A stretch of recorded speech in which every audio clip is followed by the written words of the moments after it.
You know, when you guys asked for a deep dive on that whole thing at Trump International, the security incident, Hmm.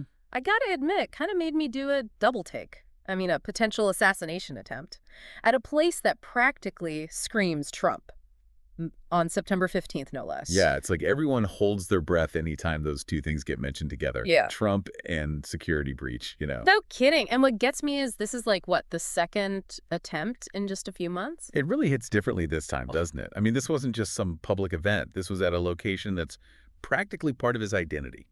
Way more personal. Totally. And then there's the whole who is behind it all. Like, we're not talking about some mysterious figure in the shadows here. Hmm. This is a 58-year-old dude, Ryan Ruth. Well, And get this, he owns a shed company in Hawaii. You'd think the riskiest thing he deals with is like a runaway lawnmower, right?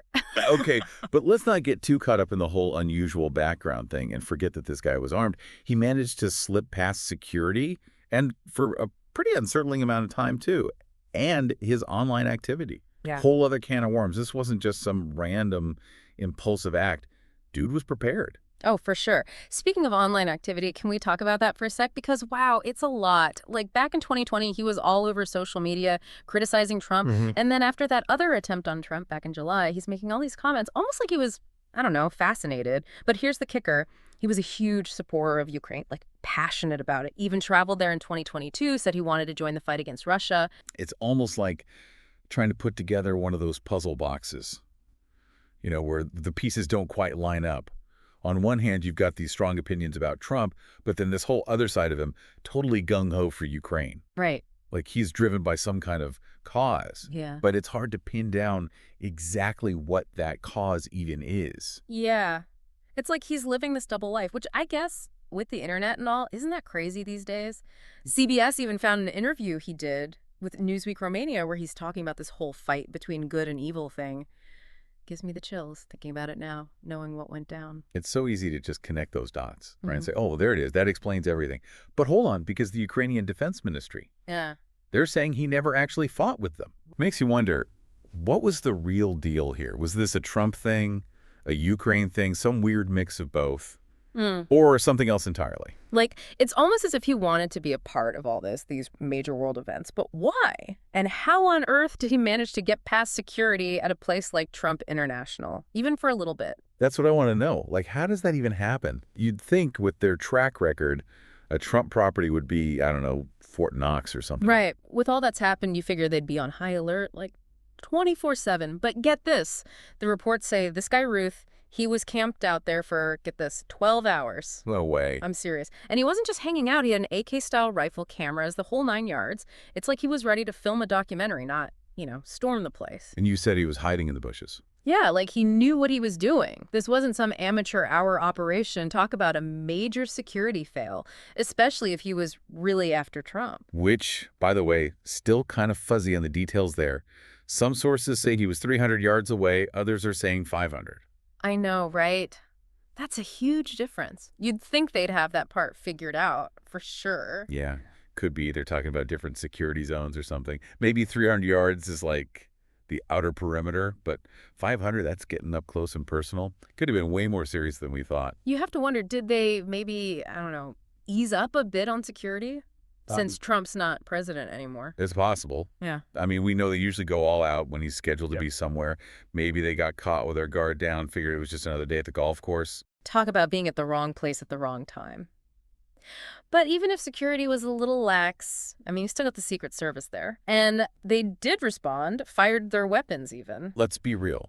Their one job is to protect the protectee. Trump, in this case. Every move they make, it's all about that. Keeping him safe can't be easy, that kind of pressure. One wrong call, and Yeah, heavy stuff. And you know it messes with you, even if you're a former president. That kind of close call's got to stay with you. But speaking of messed up, did you see that body cam footage when they arrested Ruth? I did, yeah. He was ice cold, like weirdly calm, not what I expected at all. It's an interesting detail for sure. Makes you think, is that an act?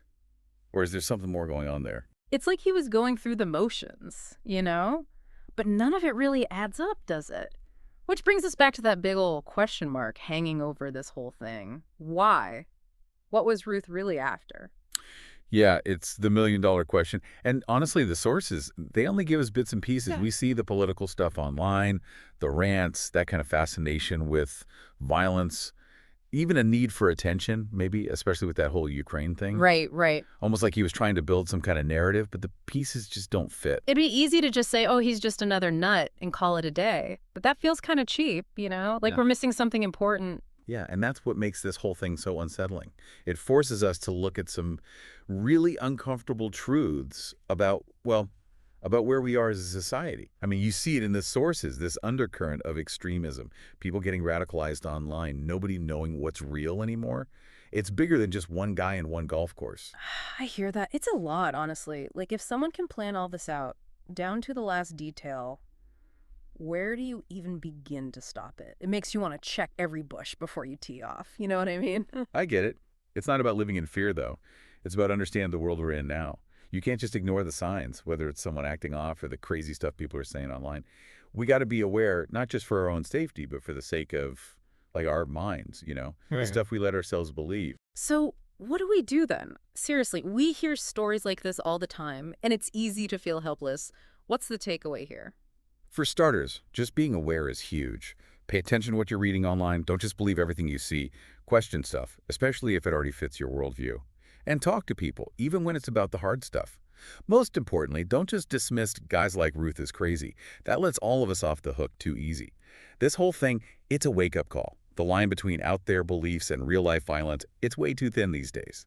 Makes you think, that's for sure. Well, that was a wild ride, this whole deep dive into the Trump International thing.